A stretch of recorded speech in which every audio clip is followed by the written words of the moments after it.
We are called to make disciples of all nations, from the east to the west. That's a bar.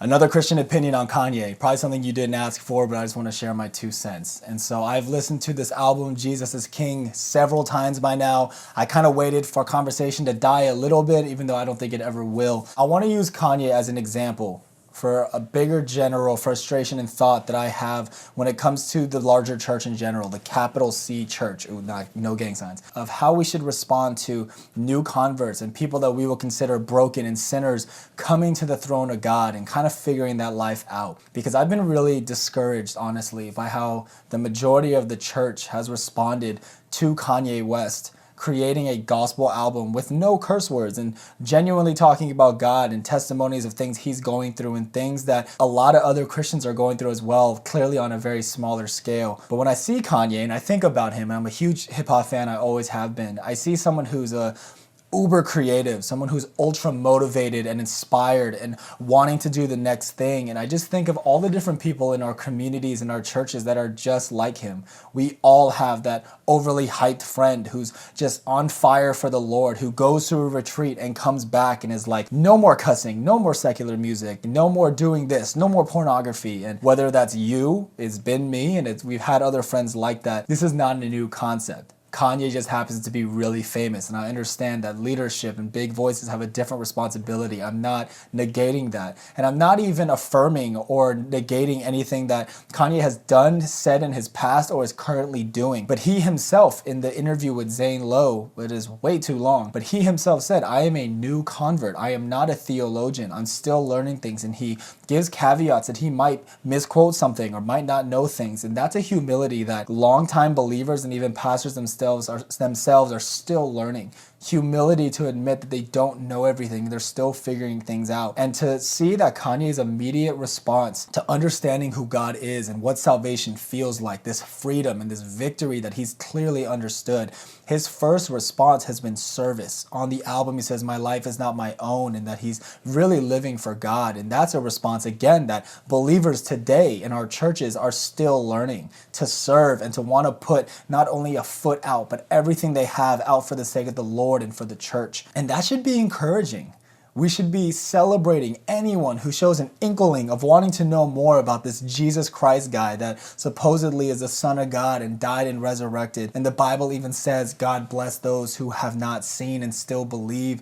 And this faith thing that we're all figuring out, this pursuit of holiness, is something that we should be doing in community and pushing Kanye closer towards. And regardless of what we think he's done or what he said, nothing in his life is anything worse than things that King David in the Bible has done, that the Apostle Paul had done before he completely 180'd his life, before the disciple Matthew, this tax collector that had turned against his own people, which a lot of people accuse Kanye of doing.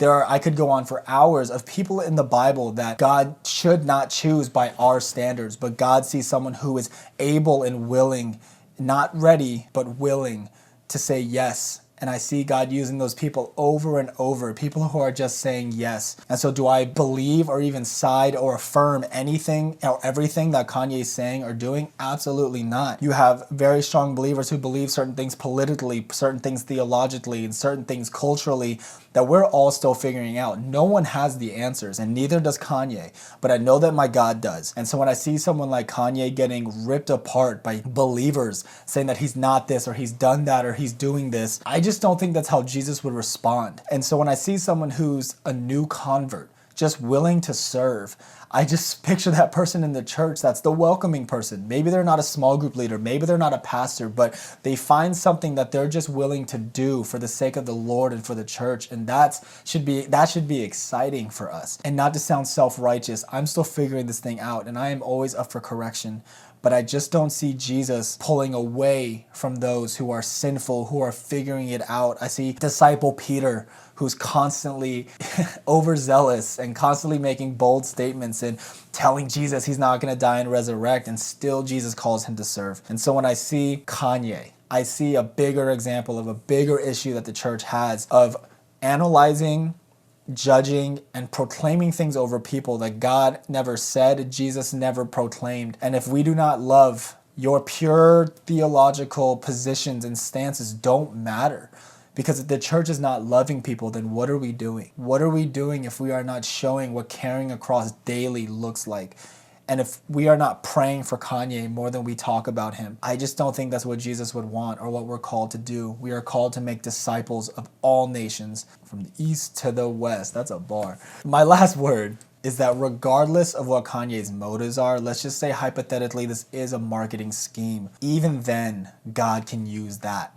God can use that brokenness and those ill intentions for his own glory. So no matter what Kanye's intentions or plans are, we can rest assured that in the end, we still win. We hold victory, and that God's will be done.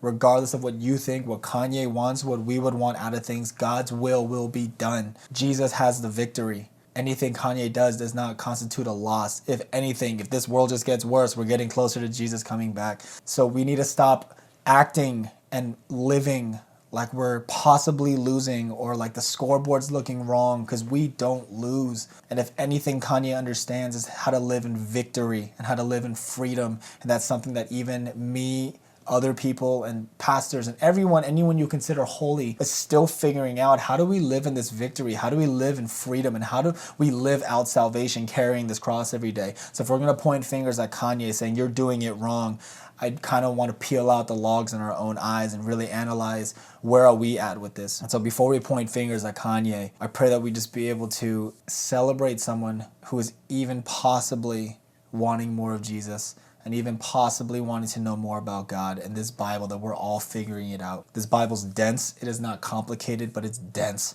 And it takes a community to understand the word, to really pursue holiness and flee from temptation. That is a community effort. If we can't be with Kanye, can we pray for those people? Can we pray that God would surround them with God-fearing, God-loving individuals who can bring them closer to him? And when we have those opportunities for not the Kanye, but the Kanye at your church or the Kanye at your work or school, would we draw closer and draw near to sin?